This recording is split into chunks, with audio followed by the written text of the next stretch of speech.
Assalamualaikum everyone, I am Dr. Safwan Naveed, first year MBBS student at Sahiwal medical college. तो बहुत सारे बच्चे परेशान थे और उन्होंने मुझसे कहा कि भाई लास्ट वीक में किस तरीके से पढ़ना है, ये एक वीडियो बना दें और हमें बता भी दें कि लास्ट वीक में किस तरीके से पढ़ना है। इस वीडियो पे बात करने से पहले मैं आप लोगों को एक बात और थोड़ा सा मोटिवेट कर दूँ कि बहुत सारे बच्चे कह रहे हैं कि भाई हमसे इन दिनों में पढ़ा नहीं जा रहा, या हमारे उतने नंबर नहीं आ रहे, या मेरे से तो उस तरीके से रिवीजन नहीं हो रही जिस तरीके से मैं देख रहा हूँ कि दूसरे लोग रिवाइज़ कर रहे हैं। तो उनके लिए मैं ये कह रहा हूँ बच्चे, आप अपना एक एनालिसिस करो, अपना एक जायज़ा लो। आपको लगता है कि ये MD कैट की जो तैयारी है ये आप लोगों ने सिर्फ इन 5.5 दिनों में या एक हफ़्ते में या 10-15 दिनों में करनी है। ये आप लोगों की दिनों की नहीं तैयारी, ये आप लोगों की महीनों की नहीं, ये आप लोगों की सालों की मेहनत है। आप लोग अपने मैट्रिक से स्टार्ट करो, जब कोई भी नहीं पढ़ता था तब से आप लोगों ने पढ़ना शुरू किया। और ये नहीं कि 1-2 घंटे पढ़ा है आपने एक दिन में, दिन और रात एक किया हुआ है आपने।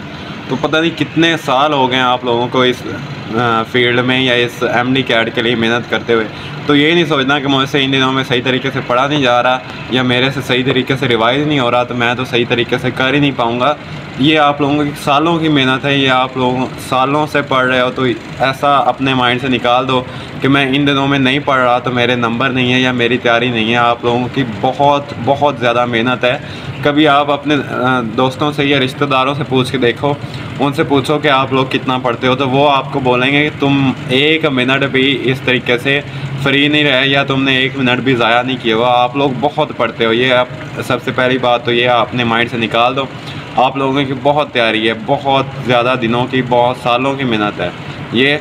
उसके बाद हम लोग आ जाते हैं लास्ट वीक पे।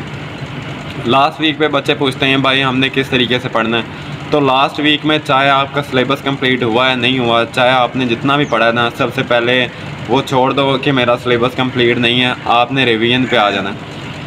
अब हमने रिवीजन किस तरीके से करनी है।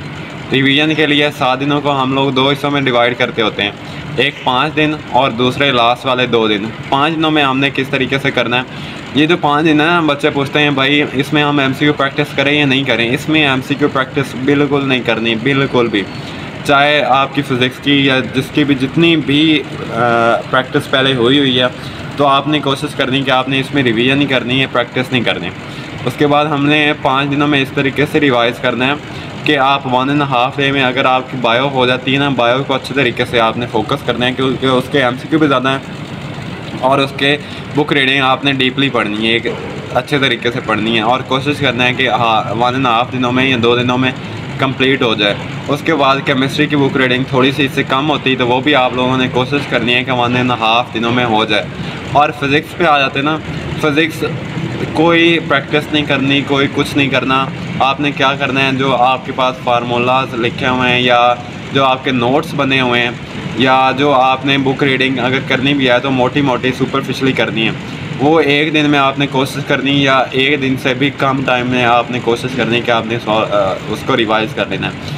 अब जो आगे इंग्लिश और लॉजिकल रीजनिंग के सिर्फ आपने करने हैं वो जो आपके पास नोट्स हैं, और वो भी सुपरफिशली करने हैं, सिंपल कंसेप्ट्स पे रहना है। और लॉजिकल रीजनिंग मैं कहता हूँ कि 1-2 घंटे की बात है। और लॉजिकल रीजनिंग में इसलिए गलत होते हैं MCQ क्योंकि बच्चे एक तो इसको बिल्कुल हाथ नहीं लगाते, थोड़ा सा इसको भी टाइम देना है। और ये नहीं आप इसको अपने सर पे सवार नहीं कर लेना, बस टेंशन फ्री हो के, ये फ्री के नंबर होते हैं तो थोड़ा सा दिमाग लगाना है आपने और लॉजिकल रीजनिंग हो जाएगा। लेकिन पेपर से पहले एक दफ़ा आप लोगों ने करके जाना है। अब जो बाकी के लास्ट दिन 2 दिन है ना, उसमें आप लोगों ने क्या करना है, जो सबसे मेन पॉइंट है ना बुक के, मतलब जो बायो में टेबल्स वगैरह हो गए या जो आपको वैल्यूज़ वगैरह है या मेन पॉइंट्स, बहुत मोटे पॉइंट्स बायो के, केमिस्ट्री के, फ़िज़िक्स के जो मोटी चीज़ें हैं ना या फार्मूलाज वगैरह, वो आप लोगों ने रिवाइज़ करने हैं। और अगर मिल सके टाइम तो आप लोगों ने इंग्लिश और लॉजिकल रीजनिंग को भी, लॉजिकल रीजनिंग अगर आपने एक दफ़ा भी कर ली ना तो वो